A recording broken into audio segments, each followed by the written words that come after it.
안녕하세요. 키라입니다. 아무것도 없는 백지 상태의 학생들보다 본인이 갖고 있는 지식과 습관이 많으면은 자신만의 체계화를 좀 더 쉽게 만들어 버려요. 지금 제안을 하고 있는 수많은 영상들을 재밌을 것 같아 한번 해볼까? 라고 하다가도 제가 얘기하지 않았던 것과 제가 하지 말라고 했던 것인데도 그냥 나도 모르게 당연히 이렇게 해도 되는 거 아닌가? 나 하나 더 추가해도 되는 거 아닌가? 그냥 이것도 하고 내가 지금까지 하고 있었던 것도 그냥 해야지? 라면서 자신만의 어떤 스타일을 가미해서 편집한 새로운 시스템으로 체계를 만들어버린 경우도 있을 거거든요. 여러분들만의 시스템 자체가 문제가 있다기보다는 여러분이 만든 어떤 체계랑 제가 이야기하는 이 ABCD 같은 이런 것들이 가끔 충돌이 될 때가 있어요. 저는 오늘부터 총 4가지 유형의 학습자 타입을 이야기를 하려고 해요. 그 중에 첫 번째입니다. 소리 학습을 한다고 본인은 생각을 하고 있는데 나도 모르게 사실상 문자 학습만 하시는 경우가 있어요. 문자 학습의 스타일을 취하고 있는 학습은 ABCD 이론상으로 보면은 CCD의 삼각라인 학습자가 되겠죠. 이 삼각라인은 완벽한 문자 학습이에요. 근데 이거를 나도 모르게 난 지금 소리도 하고 있어 라고 착각하게끔 만드는 어떤 구간이 있어요. 바로 CC라인이죠. C는 문자화 구간이었고요. C 다시 부분은 리딩의 순간입니다. 리딩 자체가 문제가 있는 게 아니에요. 그리고 그 읽기를 그럴듯한 발음과 함께 훈련하는 것도 전혀 문제가 있는 학습법이 아니에요. 애초에 읽기를 좀 더 그럴듯하게 소리낸다. 이걸 내가 의식을 한 번이라도 해봤던 사람이라면 과거에 자신이 발음 공부를 좀 더 심도 있게 해본 경험이 있을 거예요. 지금까지 발음이 괜찮다는 이야기도 꽤 많이 들으셨을 거고 본인도 그렇게 생각을 해요. 다시 말해서 이런 분들은 애초에 소리에 대한 관심이 이미 충분히 있어요. 그러니까 잘만 하면 가장 먼저 소리 학습이 익숙해질 수 있는 정말 좋은 마인드를 가지고 있다는 뜻이에요. 이 유형의 문제는 화살표의 방향을 잘못 설정을 한 거예요. 즉 문자 학습을 하고 있는데 소리 학습이라고 착각을 한 거죠. 이건 이제 문자 학습자에 대한 이야기이기 때문에 조금 얘기가 길어질 거예요. 그래서 사전 설명이 하나 필요해서 잠깐 다른 실험 하나를 해보려고 해요. 제가 지금부터 어떤 소리를 하나 낼 거예요. 이 소리는 여러분이 알고 있는 대부분의 언어에는 없는 발음일 거예요. 하지만 여러분도 저와 같은 인간이기 때문에 입이 있죠? 혀가 있죠? 그러니까 분명히 소리 낼 수 있어요. 이 영상을 멈추고 꼭 한번 해보세요. 제가 이야기하고자 하는 게 뭔지 꼭 체감을 한번 해보시길 바래요. 자, 지금부터 제가 내는 이 소리를 한번 흉내 내보세요. 월! 월! 월! 넘기지 말고 꼭 한번 해보세요. 어렸을 때 강아지 소리 흉내를 몇 번 내봤다면 쉽게 할 수 있을 거예요. 근데 한 번도 해본 적이 없거나 나 성대모사 같은 거 못하는데 이런 성격이시라면 5분 정도는 걸릴 수 있습니다. 근데 할 수 있어요. 5분 걸려도 괜찮으니까 영상을 멈추고 찾아내보세요. 월 아니고요. 월 아니고요. 월 이에요. 계속 반복해서 소리를 듣고 그냥 찾아내보세요. 만약 찾아내지 못하셨다면 이 다음 영상은 내일 보셔도 괜찮아요. 오늘 꼭 찾아보세요. 이거 내가 상상하지 못하는 혀의 위치가 필요할 수도 있어요. 혀를 이렇게도 움직여보고 저렇게도 움직여보고 아예 생뚱맞게 움직여도 보세요. 앞으로도 당겨보고 뒤로도 당겨보고 해보세요. 우리는 지금 피아노라는 걸 생전 처음 눈앞에 두고 눈앞에 있는 88개의 건반 중에 대충 이거저거 눌러보는 시간이라고 상상하시면 돼요. 찾으셨나요? 소리를 찾으셨으면 계속 발음하세요. 계속 발음하세요. 발음을 하면서 집중도 해보세요.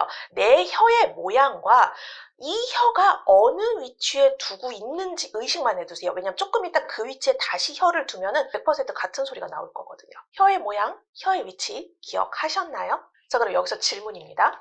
이 소리는 한글 표기상으로 한국어에는 없는 소리예요. 편의상 느낌표 3개 달린 걸로 표기를 해둘게요. 잠깐 이 소리는 옆에다 두시고 한글로 이 소리와 가장 유사한 소리를 가진 글자가 뭘까요? 글씨로 표기할 수 있는 문자로요. 네, 있죠?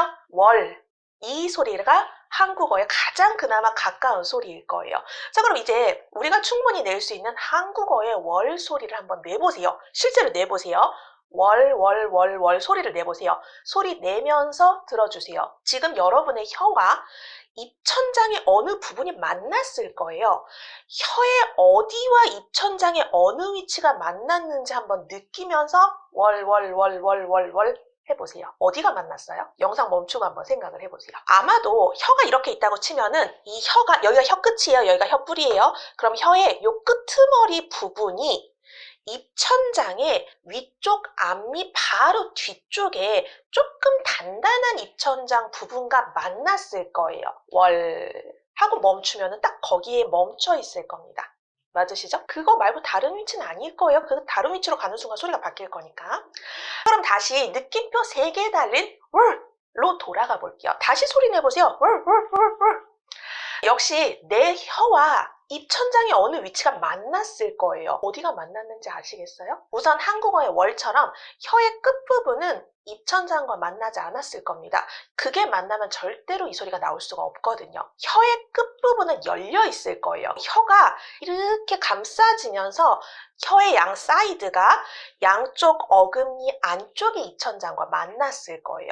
그리고 월에 비해서 월 쪽이 혀가 전체적으로 조금 뒤로 갔을 거예요. 두 개를 번갈아 가면서 해보세요. 월 하다 보면 월 하는 쪽이 순간적으로 혀가 조금 안쪽으로 들어가거든요. 맞죠? 지금 이 월의 이 경험을 꼭 기억해 두세요. 앞으로 모든 영상에서 이 얘기를 할 겁니다. 한국어의 월보다 혀를 조금 안쪽으로 당기고 혀의 양쪽 끝을 말아서 어금니 안쪽과 붙여서 혀 끝은 열어놓고 조금 세게 소리를 내세요 같은 이런 설명이 있죠. 이 발음에 대한 설명을 글자로 눈으로 보고 발음 기호를 눈으로 확인하고 좀 더 나아가서 머리로 음성학 학습을 하면서 유성음, 무성음을 공부하고 양순음, 경극의 음 같은 조음점, 마찰음, 파열음 같은 좋은 방법 같은 거 공부하고 입안의 압력을 어떻게 조절하고 입술에 힘을 어떻게 주고 혓바닥을 어떻게 말아야 하는지 학습하고 내 입안의 모양과 혓바닥의 그림을 보면서 멋지고 그럴듯한 소리를 발하려고 소리를 발한다. 이게 발음이죠. 이걸 노력하는 거. 이런 식으로 발음 공부라는 걸 해본 적 있으신 분 계실 거예요. 저는 이걸 문자 학습으로 분류한다고 했죠. 왠지 아시겠죠? 소리 베이스가 아니라 문자 베이스거든요. 그래서 여러분은 발음 공부를 어떤 식으로 하셨어요? 저희 지금 발음을 흉내냈잖아요. 월!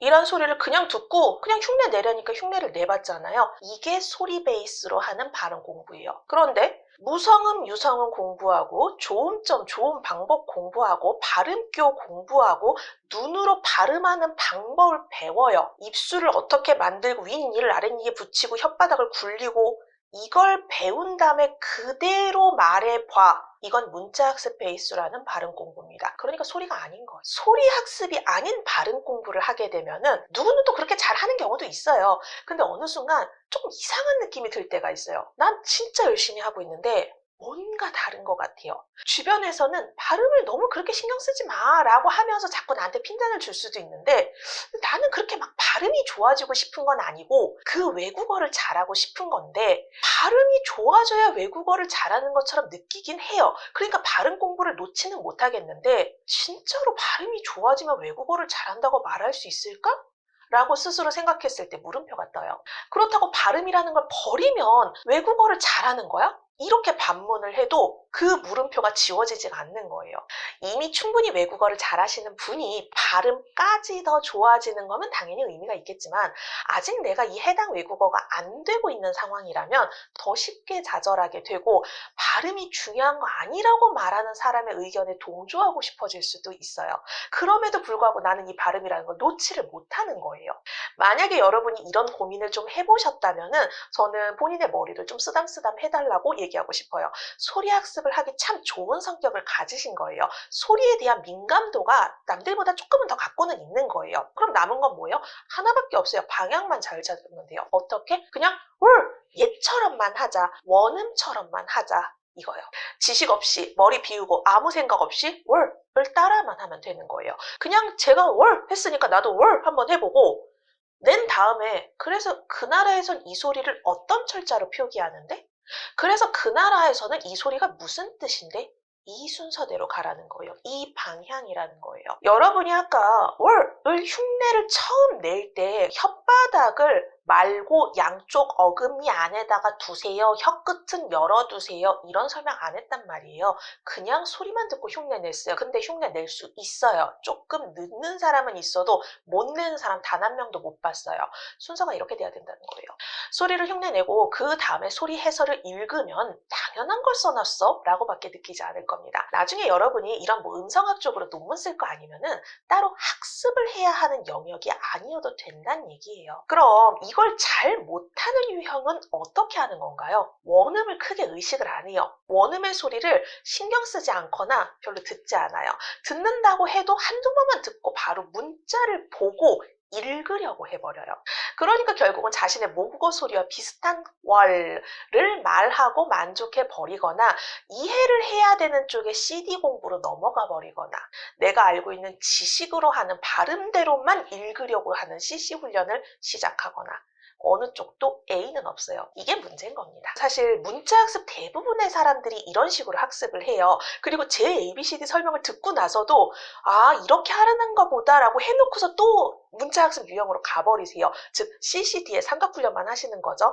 문자 학습자들이 어떤 식으로 소리를 하고 있다고 착각하고 있는가를 또다시 두 유형의 학습자로 나눌 겁니다. 요걸 다음번 영상에서 자세하게 설명을 드릴게요. 오늘은 일단 여기까지만 할게요. 오늘에 했던 월에 대한 경험만 기억을 해두세요. 키라였습니다.